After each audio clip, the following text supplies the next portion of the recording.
Hello friends, అందరు ఎలా ఉన్నారు? ఇప్పుడు అందరు టెన్షన్ పడుతున్నారు అనుకుంటా. ఎందుకంటే మనకి ఎస్ఎస్జిడి ఆన్సర్ కి వచ్చింది కదా. మనం జూన్ 15th కి అయితే మాట్లాడుకుందాం కదా వస్తుందని. సేమ్ అదే ఎక్స్పెక్ట్ చేసినట్టే మనకి జూన్ 15th కి అయితే ఆన్సర్ కి అయితే వచ్చింది. ఇప్పుడు అందరికి టెన్షన్ అయితే మొదలవుతుంది నాకు తెలుసు. ఎందుకంటే నేను కూడా రాసిన వాటి టెన్షన్ అయితే ఉంటుంది. అందరైతే ఏం టెన్షన్ పడడం అవసరం లేదు. మీరు రాసినట్టు ఎగ్జామ్స్ అయితే స్కోర్ వస్తుంది.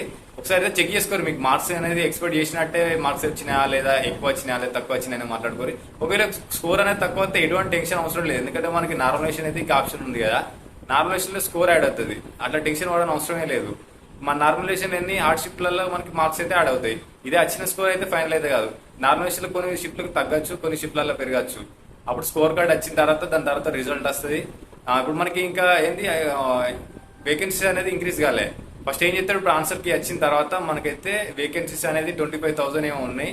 అవి మనకి పెంచిన తర్వాత మనకి దాన్ని ఏంటిది స్కోర్ కార్డ్ ఇస్తాడు. స్కోర్ కార్డ్ ఇచ్చిన తర్వాత దాని తర్వాత మెరిట్ లిస్ట్ ఇస్తాడు. ఎవరైతే ఫిజికల్ కి క్వాలిఫైర్ అనేది దాన్ని బట్టి తెలుస్తుంది.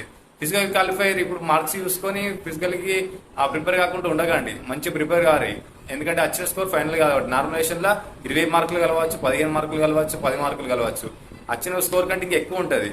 దాన్ని బట్టే మనం ప్రిపేర్ కావాలి. ఇప్పుడు స్కోర్ కార్డు చూసుకున్నారా, గతం ప్రిపేర్ స్టార్ట్ చేయండి, ఇంకా రన్నింగ్ స్టార్ట్ చేయండి.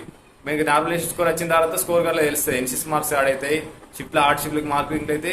ఈజీ షిఫ్ట్లు ఉంటే కొంచెం తగ్గవచ్చు, ఎందుకంటే ఇది ఎడ్యుకేటివ్ ప్యాటర్న్ కాబట్టి కొంచెం తగ్గుతాయని చాలా యూట్యూబర్లు అయితే చెప్తారు. చూద్దాం మనకి ఎట్లా అనేది. మనం అయితే జూన్ 15th అయితే ఎక్స్పెక్ట్ చేసినాం కదా. సో ఎక్స్పెక్ట్ చేసినట్టే జరిగింది. చూద్దాం మనం ఇంకా ఎక్స్పెక్ట్ చేద్దాం ఎట్లనే. మనకి ఆ రన్నింగ్ కూడా ఏ మంత్ లో పెడతారు అనేది.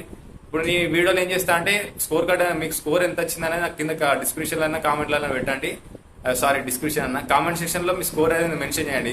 మనం ఇట్లా ట్యాక్స్ పెట్టుకున్నాం ఎవరికి ఎంత స్కోర్ వచ్చింది అనేది. ఇంకొక 10-15 రోజులలో తెలిసిపోతుంది ఎంత కట్టకుండా పోతుంది అనేది. అందరూ వీడియోలు అయితే చేస్తారు, దాన్ని బట్టి మీరు ప్రిపేర్ కాండి. రన్నింగ్ అయితే ఎటువంటి మిస్ అయితే చేయకుండా రన్నింగ్ అయితే మంచిగా ప్రాక్టీస్ అయితే చేసుకోండి. ఎందుకంటే మన తెలంగాణ లాస్ట్ ఇయర్ అయితే రన్నింగ్ చేయబట్టి చాలా మందికి జాబులు రాలే. ఈసారి అయితే ప్రిపేర్ కండి, మంచిగా ప్రిపేర్ అయిదాం, కొడదాం. ఈసారి జాబ్ అయితే కొడదాం. ఎవరెవరికి ఈసారి జాబ్ కొడదాం అనుకుంటారో వాళ్ళందరూ నాకు కామెంట్ సెక్షన్ లో కామెంట్ చేయండి. ఈసారి కొట్టాలి కసి తీరా అనేసి వాళ్ళందరూ నాకు కామెంట్ అయితే చేయండి. ఓకే, మరి ఈ వీడియో చూస్తూనే సబ్స్క్రైబ్ అయితే చేసుకోండి మన ఛానల్ని.